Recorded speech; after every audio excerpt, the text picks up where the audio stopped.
In Gaza, a hostage rescue, ceasefire negotiations, and accusations of war crimes. This week on Firing Line. 8 months after their abduction by Hamas, 4 of the remaining hostages were rescued by Israeli forces in a mission that comes as the UN accuses both Hamas and Israel of committing war crimes. And as the US tries to make progress on a ceasefire. We're determined to try to bridge the gaps. I do not believe Hamas is serious about a real negotiation. Dan Senor has served as a foreign policy advisor for Republicans and written multiple books on Israel. He was the chief spokesperson for the Coalition Provisional Authority that temporarily governed Iraq after the US invasion in 2003. Israel is being held to a standard that no other country or no other people in the world have ever been held to. As questions mount about Israel's strategy in Gaza, what does Dan Senor say now? Firing Line with Margaret Hoover is made possible in part by Robert Granieri, Vanessa and Henry Cornell, the Fairweather Foundation, the Tepper Foundation, Peter and Mary Calico, the Asnes Family Foundation, the Beth and Ravenel Curry Foundation, the McKenna Family Foundation, Charles R. Schwab, the Eric and Wendy Schmidt Fund for Strategic Innovation, and by the following. Corporate funding is provided by Stevens Inc. and by Pfizer Inc. Dan Senor, welcome to Firing Line. Great to be here. We've known each other for some time, and I wanted to talk to you about the latest developments in Israel. This past weekend, Israeli commandos liberated 4 hostages in Gaza in a daring raid that it seems had quite an impact on the Israeli population. What is your sense of how that raid played out on the morale of everyday Israeli citizens? I think Israel has just come out of a phase where they were somewhat stuck in Gaza. There was about a 2 or 3 month period, kind of late February, March, and April, where Israel was in a little bit of a holding pattern. And I think that was demoralizing for the Israeli public while there were over 100 hostages in the dungeons in the civilian areas of Gaza. There was a sense that diplomacy wasn't going anywhere, the war was kind of stuck, and then out of nowhere, for most of the Israeli public, meaning they didn't know what was about to happen, the Israelis waged this incredibly daring operation to get into the heart of Gaza and get 4 of their citizens out. And I think it reminded the Israeli public that they're actually not stuck. They still have this capacity to do sort of Entebbe-like operations like they've done in the past, these incredible rescue operations. For Israelis to know that their government and their army will do whatever it takes to get those captives, those citizens of theirs that are being held hostage out, is just important from a morale standpoint. Immediately, Israel faced international criticism and backlash for this daring rescue to free its own hostages. Yeah. They're being held by Hamas. Accusations that more than 270 Palestinian civilians were killed during the raid. How do you understand the continuing barrage of criticism and negative reactions to Israel's efforts to free its hostages? This issue, Margaret, is generally the most perplexing for me. And I'm someone who has followed news and events in Israel for a very long time, so I thought nothing would surprise me.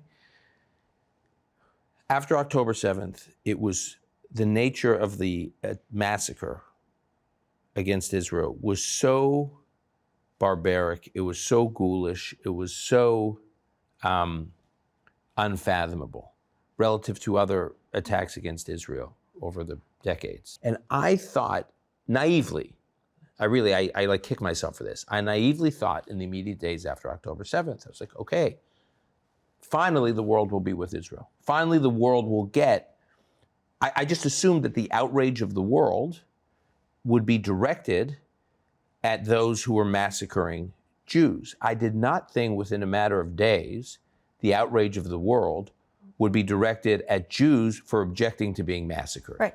How do you understand that? I will be completely candid with you and tell you, because I've wrestled with and tried to understand this for a while, now we're 8 months in. Israel is being held to a standard that no other country or no other people in the world have ever been held to. This is the most scrutinized war that I have ever seen. So the question is why? Why, when they do this hostage rescue? Is it geopolitical anti-Semitism? Yes. What is anti-Semitism? Anti-Semitism, at the end of the day, if I had to boil it down, it is holding the Jewish people to a standard that you hold nobody else. That is anti-Semitism. That is discrimination. It is questioning the legitimacy of the Jewish state, the sole Jewish state in the world.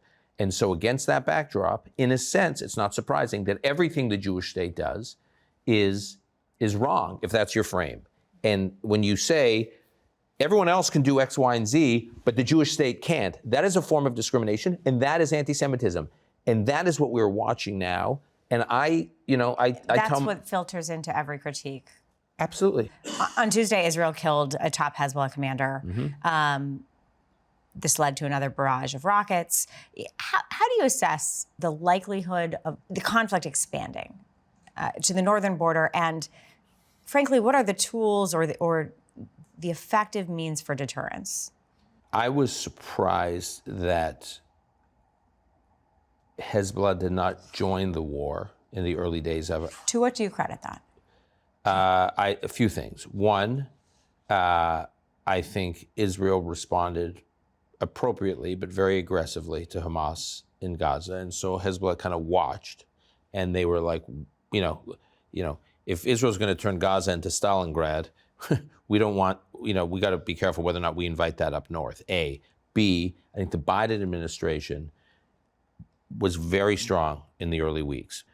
President Biden himself, and I tell people this all the time, you can't overstate this point enough. The commander-in-chief of the most powerful military in the world, getting on Air Force One, flying into a war zone. It's never been done before, flying into Israel and sitting there in the war cabinet with the Israeli leadership, making it clear to the world which side he was on. He gave a couple very important speeches early on.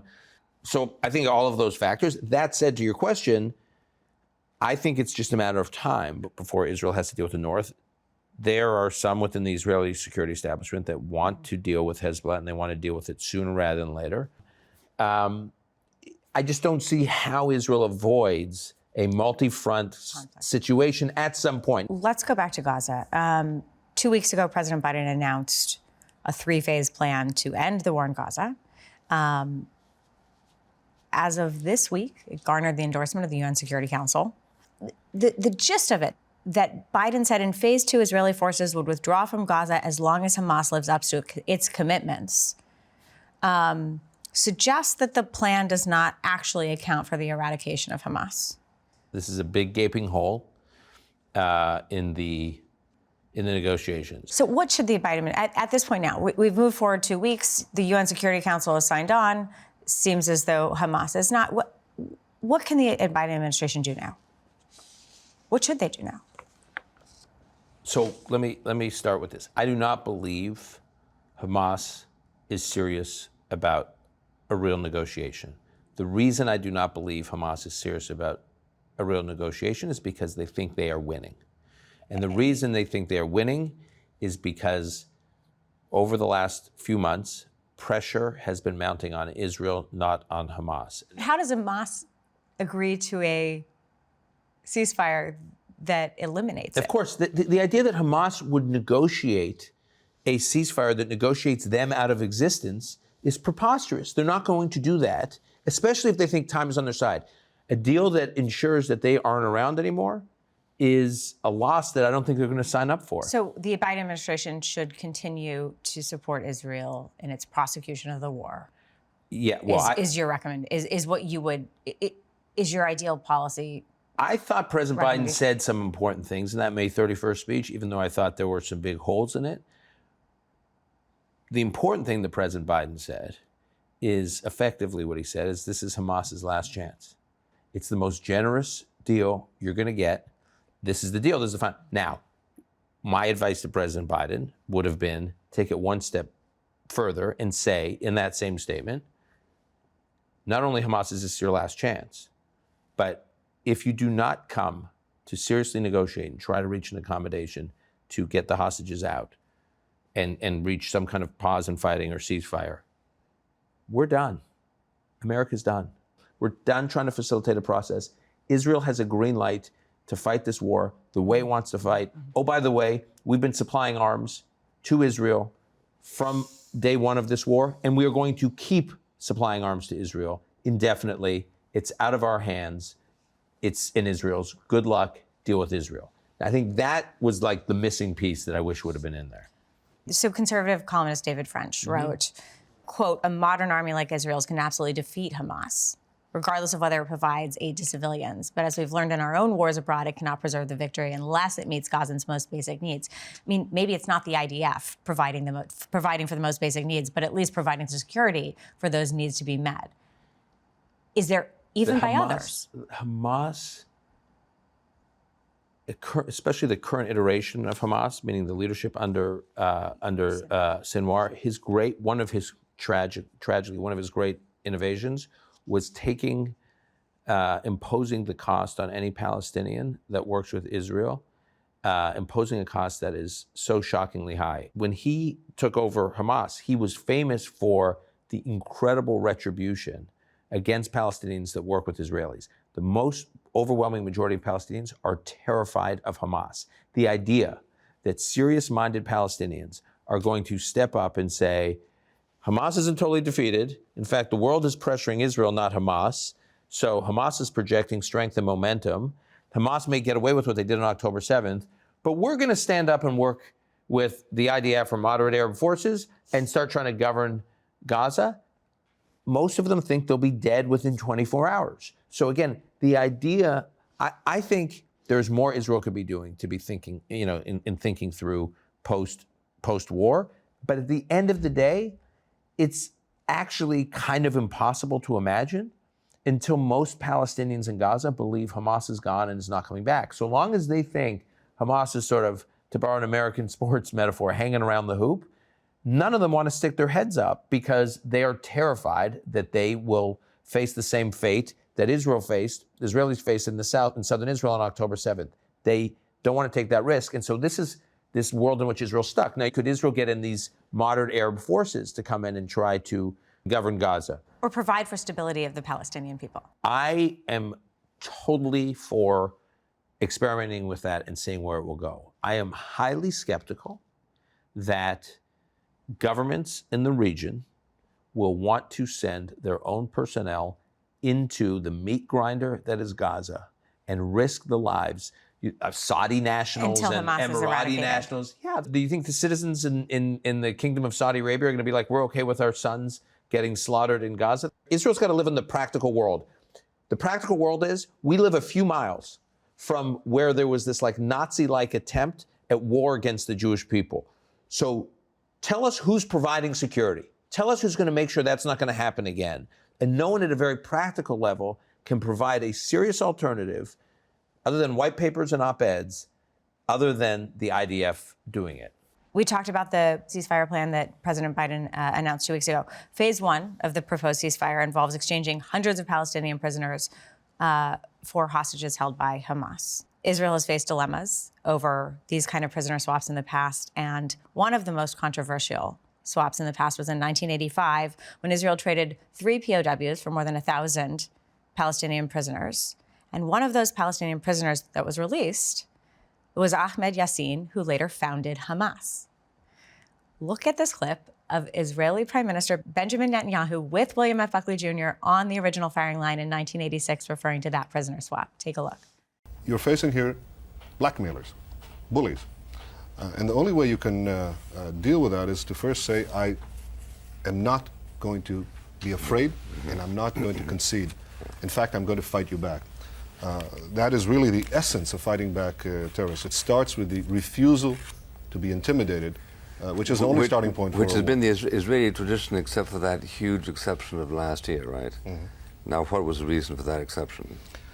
The case you're referring to, presumably, is the case in which we had 3 POWs, not hostages in the technical term, that were held up by by a number of terrorist groups. And in order to get their release, we agreed to an exchange of several hundred terrorists. Yeah. This was a solitary case, or at least considered, in this case, an exception. Was it controversial within Israel? That is an understatement. It received a condemnation, frankly, of the public from left to right. Okay, Okay, so go ahead. despite Benjamin Netanyahu's sort of reputation as a hardliner there, he oversaw another controversial prisoner swap in 2011, where one prisoner, Sergeant Gilad Shalit, was swapped for 1,000 prisoners, one of whom was Yahya Sinwar, who is the organizer of the 10/7 attack. What do you make of the evolution of Benjamin Netanyahu's stance and position about prisoner swaps and the consequences? This is such a difficult issue within Israeli society. It's controversial, Margaret, because there's no question that part of the strategy on October 7th was to get as many hostages as possible. Why? Because from Hamas's experiences, it works. The payoff is huge. You just said for Gilad Shalit, one hostage, look what they got. Then they get over 200 hostages. They think they've hit the gold mine. So there are some Israelis now saying, wait a minute, this can't continue. And those swaps sowed the seeds of the next attack. Right, because after every hostage deal, Hamas's takeaway from it is this is a profitable business. We grab a few Israelis and we get incredible concessions. And the reality is, as difficult as it is for Israelis, you saw back in late November, December, they're still willing to do it. This week, a UN-backed report was issued that states that both Israel and Palestinian forces have committed war crimes. It says the immense scale of the Gaza killings amount to a crime against humanity. It says both sides engaged in sexual violence, intentionally targeted civilians. It says Israeli forces, quote, killed civilians who posed no threat. And it says Israeli forces have killed and maimed tens of thousands of children. And the report says Israel's, quote, widespread or systematic attack directed against the civilian population constitutes, quote, crimes against humanity. Israel says the report, quote, attempts to draw false equivalence between IDF soldiers and Hamas terrorists. Is there anything about Israel's conduct that does concern you? Yeah, well, first, let me respond Respond, by specifically all to that. The data that is cited by these reports, this one and others, if it is accurate, I don't believe it is, it will be the first time in history that any monitoring agency has been able to produce data with that specificity in terms of how many killed, what the demographics are of those killed, whether or not they were combatants or not, whether they were deliberately targeted or not. The information is incredibly unreliable, which is why it keeps getting revised. I mean, it's just... Fair. Okay, so that's... Still, fair. But is there anything about the way that the Israeli military has prosecuted the war that does concern you with respect to civilians? So every civilian casualty obviously is a tragedy, but it's a war. So do civilians get killed in a war? Absolutely. But this report isn't about civilian casualties. This report is about war crimes. This report levels that both Israel and Hamas have perpetrated war crimes. Yeah.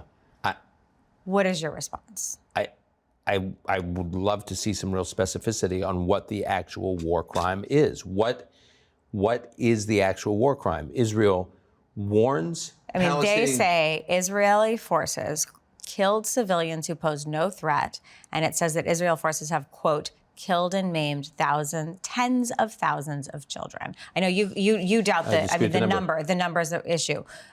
Pose no threat. Okay, so we started this conversation by talking about the hostage rescue situation in recent days in Nuseirat in Gaza. The hostages were being held in a civilian refugee camp, in a highly dense civilian area, in basically like in apartment buildings in a civilian neighborhood. So is it true that there are some Palestinian civilians who probably got killed while Israel was trying to extract hostages from these civilian areas. Is that possible? Absolutely. Is that a war crime by Israel trying to extract its hostages from civilian areas? Israel didn't ask or choose for Hamas to locate them in civilian areas. It is a war crime by Hamas because they're taking civilian areas, they're taking mosques, they're taking hospitals, they're talking about UN-run schools, and we're talking about refugee camps. They're deliberately choosing to use these areas, as Sinwar himself has said, because it results in Palestinian bloodshed, so that it can produce these kinds of reports that you're citing. Yeah. So, and the Wall Street Journal had an expansive report this week about exactly how that is Sinwar's strategy. Right. And that these are necessary sacrifices, was a quote from one of his messages related to civilian deaths. You interviewed a woman named Sherry Mendez, who was a reservist in the IDF, who was tasked with preparing the bodies of female victims from the 10/7 attack. Actually, I couldn't even listen to the whole thing. It was so difficult. Yeah. But look, these crimes of sexual violence and rape as a weapon of war, women whose genitals had been mutilated even after they had been murdered, have been well documented. This UN report says that Israel was also perpetrating sexual violence and points to, quote, forced public stripping by IDF soldiers of Palestinian civilians. Your response? So I have not seen any evidence of that anywhere. I think that the important question here, with all these issues you're raising, including the one you're citing, are there incidents of individual Israeli soldiers doing stupid things? Of course. Is that the strategy of the Israeli government? Is that the goal of the IDF? Absolutely not. It is an aberration. There are moments like Abu Ghraib? Abu Ghraib is a perfect example. So Abu Ghraib, I was in Iraq during Abu Ghraib. It wasn't the policy of the U.S. government to do that any more than it is the policy of the IDF to try to fight this war in the most responsible, humane way possible while still achieving its goals and trying to minimize suffering of innocent Palestinians. So is it possible that some Israeli soldiers do stupid things? Yes. Is that the government policy? Is that the strategy of the IDF? Is that what the majority of Israeli people want? No. What is Hamas's strategy? Hamas's strategy on October 7th, among other things, was to engage in a campaign of sexual warfare against young Israeli women, and to do it in the most ghoulish, like impossible to fathom way. And, you know, I have 3 nieces that live in Israel who are in their 20s, who any one of them could have been at that Nova Music Festival on the night of October 6th into October 7th. This was not isolated Palestinians acting outside the goals. It was what Hamas, there were playbooks on how to do this. Literally, the IDF found directions, guides on the bodies of Hamas soldiers in how to explain in Hebrew to Israeli women to tell them how to take their clothes off.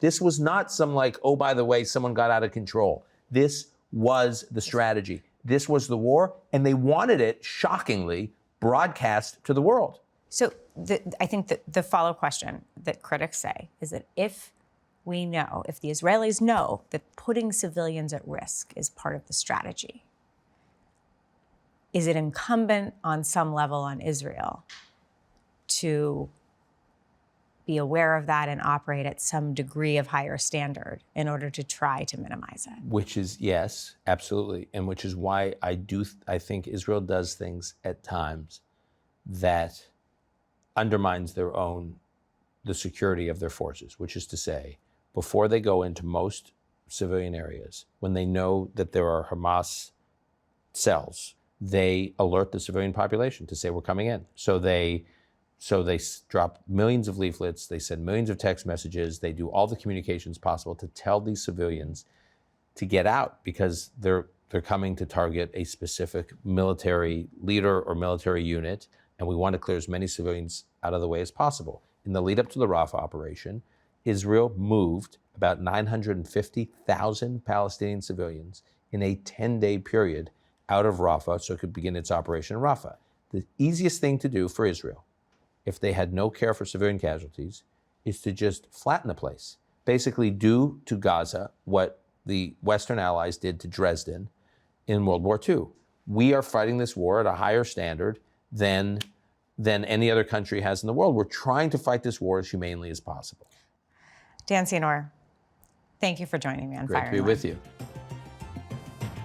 Firing Line with Margaret Hoover is made possible in part by Robert Granieri, Vanessa and Henry Cornell, the Fairweather Foundation, the Tepper Foundation, Peter and Mary Calico, the Asnes Family Foundation, the Beth and Ravenel Curry Foundation, the McKenna Family Foundation, Charles R. Schwab, the Eric and Wendy Schmidt Fund for Strategic Innovation, and by the following.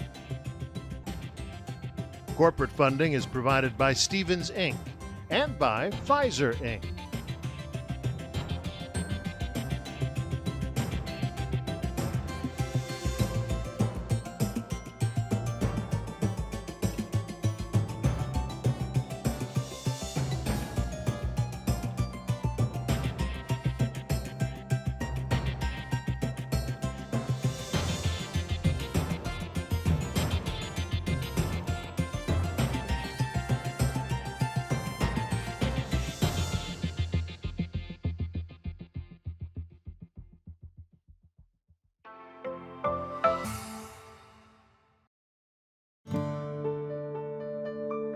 You're watching PBS.